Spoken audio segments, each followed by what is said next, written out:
എന്തുവേ ഒരു 3 കാര്യങ്ങൾ ഞാൻ റിവീൽ ചെയ്യാൻ പോകുന്നത് മനസ്സിൽ നിന്നു. നിങ്ങൾക്ക് അതിൻ്റെ ബെസ്റ്റ് കൂട്ടുകാർ അല്ലെങ്കിൽ നിങ്ങൾക്ക് ഇഷ്ടപ്പെട്ട ഒരു മഹത് വ്യക്തിയുടെ പേര് നീളമുള്ള പേര് എഴുതി വെക്കരുത്, എനിക്ക് പെട്ടെന്ന് മനസ്സിലാക്കാൻ പറ്റത്തില്ല. ഒരു പേര് എഴുതുക. പിന്നെ നിങ്ങൾക്ക് പോകാൻ ഇഷ്ടമുള്ള സ്ഥലം, ആ സ്ഥലം ഇവിടുന്ന് എഴുതുക. പിന്നെ ഒരു 3 ഡിജിറ്റ് നമ്പർ അത് എഴുതുക.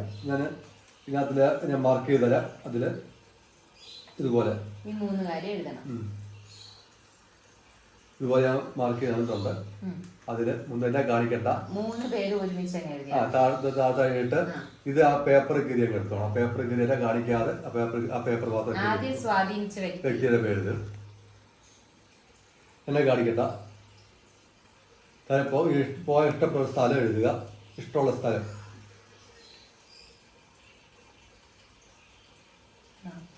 ഒരു 3 ഡിജിറ്റ് നമ്പർ എഴുതുക. എന്നിട്ട് ആ പേപ്പർ കീറി അങ്ങ് ആ പേപ്പർ മാത്രം കീറി എടുത്തോളൂ. കീറിക്കും വടക്ക് വടക്ക് ഇവിടെ വെക്ക്.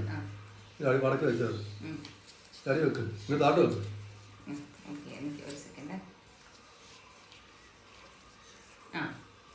മടക്കി വെച്ചല്ലോ. ഞാൻ ഇതും മടക്കി വെക്കാൻ പോവാം. അതില്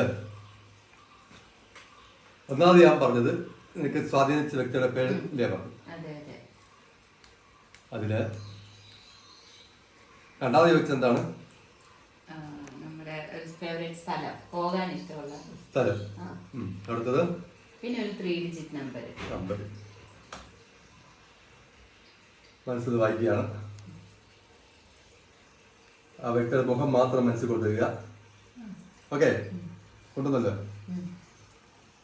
ഇറ്റ് ഈസ് രാഹുൽ ഗാന്ധി. രാഹുൽ ഗാന്ധി.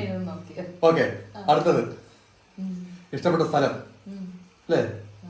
പോകാൻ ഏറ്റവും ഇഷ്ടപ്പെട്ട സ്ഥലം മനസ്സിൽ കൊണ്ടുവരിക. സ്ഥലം മനസ്സിൽ കൊണ്ടുവരിക. അവിടുത്തെ കാലാവസ്ഥ മനസ്സിൽ കൊണ്ടുവരിക. Okay, that is Vagamon. 3 digit number പറയാൻ പോവാണ്. ആ നമ്പർ മാത്രം മനസ്സിൽ വിചാരിക്കുക. ഫസ്റ്റ് ഡിജിറ്റ് മനസ്സിൽ വിചാരിക്കുക. സെക്കൻഡ് ഡിജിറ്റ്, തേർഡ് ഡിജിറ്റ് മാത്രം മനസ്സിൽ കൊണ്ടുവരിക. That number is 743.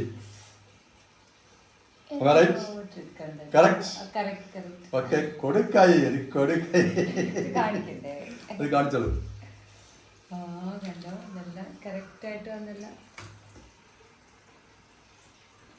ഇതാണ് മെന്റലിസം എന്ന് പറയുന്നത്. അപ്പോൾ ഒന്നും എൻ്റെ മറിച്ചു വെക്കരുത്. ഞാൻ മനസ്സ് വായിക്കും. ഓക്കെ, ജാഗ്രതയിൽ.